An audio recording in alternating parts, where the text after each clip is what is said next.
In the quiet little town of Maplewood, there lived a man named Robert Miller.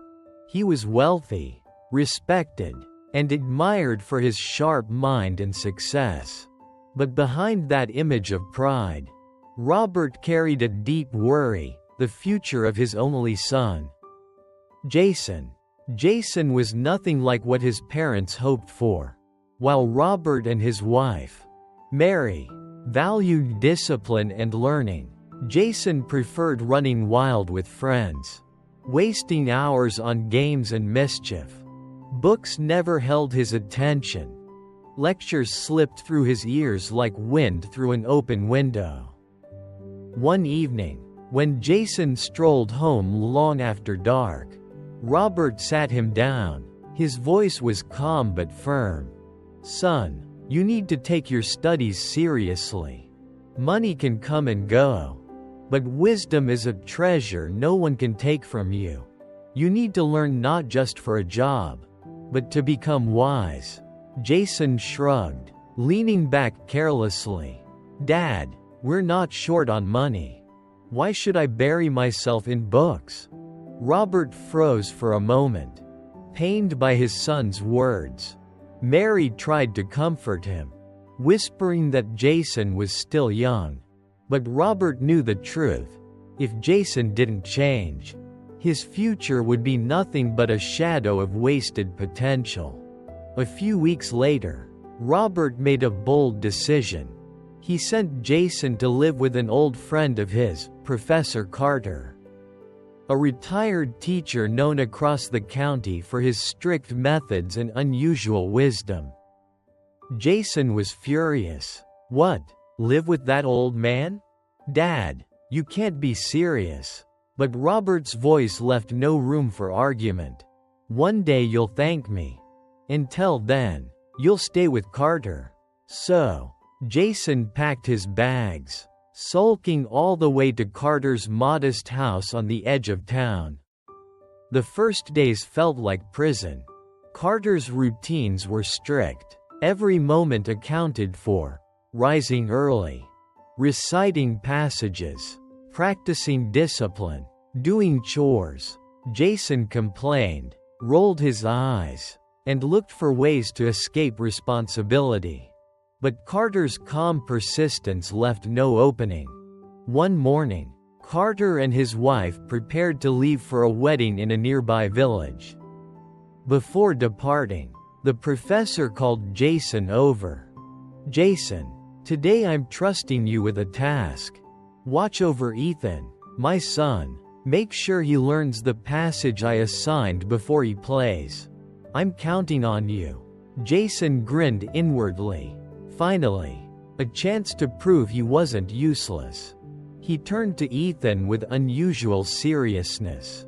"All right, kid, here's the deal. You finish memorizing the passage. Then you can play all you want." But Ethan had other plans. He ignored Jason, ran outside with his ball, and laughed at his brother's half-hearted scolding. Day 1, Jason let it slide. Day 2, he raised his voice. By day 4, when Ethan still refused to learn, Jason snapped. Frustration boiled over, and he slapped Ethan across the cheek. The boy froze, shocked, then burst into tears. Jason's heart sank. "What have I done? I hit the professor's son." His hand trembled with guilt. But then, something strange happened. Once Ethan's sobs quieted, he sat down, opened his book, and began reciting with focus he had never shown before. Jason stared in disbelief. For the first time, he understood, sometimes discipline wasn't cruelty, but a form of care. The next morning, Professor Carter returned. Ethan ran straight into his father's arms, pointing at his cheek. "Dad, Jason hit me. It hurt." Sarah, Carter's wife, gasped, but Carter only looked at Jason, his eyes calm yet piercing. "Why did you do it?" Jason swallowed hard. "I tried everything. I told him nicely. I reminded him, but he just wouldn't listen. I lost my temper, and I hit him.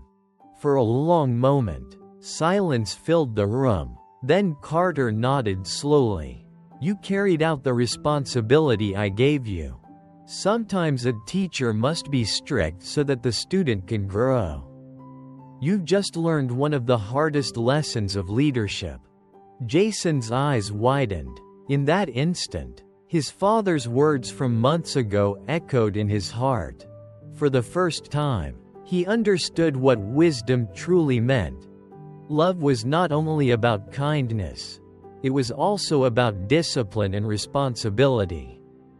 From that day on, Jason changed. He stopped fighting against learning and embraced the discipline Carter had placed before him. Each morning, he woke early, studied diligently, and absorbed knowledge like never before. Slowly, he discovered joy in the very things he once despised: books, reflection, and the pursuit of wisdom. Months passed, and Jason transformed from a rebellious boy into a thoughtful young man. When it came time to leave, he bowed respectfully to Professor Carter. I used to hate your rules, but now I see they saved me. Thank you, sir. Back in Maplewood, Jason rushed into his parents' arms. Tears welled in his eyes as he whispered, I'm sorry for not understanding your love. From now on, I'll work hard to carry the weight of this family. And I'll live in a way that makes you proud. Robert held his son tightly, eyes glistening with pride. In that embrace, Jason felt something he had never known before: the strength of family, the power of wisdom, and the beginning of a new journey, one marked not by rebellion, but by responsibility and love.